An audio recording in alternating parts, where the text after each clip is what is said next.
জয়গুরু। ইষ্টপ্রাণ দাদা ও মায়েরা, আজ খুবই একটি পবিত্র দিন। ভগবান জগন্নাথ দেবের আজ পবিত্র রথযাত্রা। শ্রী শ্রী ঠাকুর ভগবান জগন্নাথ দেবের বিষয়ে কি বলেছেন জেনে নেব এই ছোট্ট ভিডিওতে। আপনাদের সবাইকে রথযাত্রার অনেক অনেক প্রীতি ও শুভেচ্ছা। ভিডিওটি লাইক করে প্রচুর শেয়ার করবেন। নতুন হলে এই চ্যানেলে অবশ্যই চ্যানেলটি সাবস্ক্রাইব করে পাশের বেলটি বাজিয়ে রাখবেন। এবার বিস্তারিত। শ্রী শ্রী ঠাকুর বলেছেন, পুরীতে জগন্নাথের মন্দিরে যদি যাও তাহলে দেখতে পাবে জগন্নাথের হাত নেই।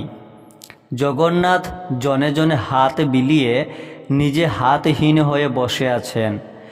আমাদের উপর তার কোনো হাত নেই, কিন্তু যেই আমরা তাকে আমাদের হাত দুখানি দিয়ে নিবিড়ভাবে আঁকড়ে ধরব, অমনি আমরা তার হাতে চলে যাব।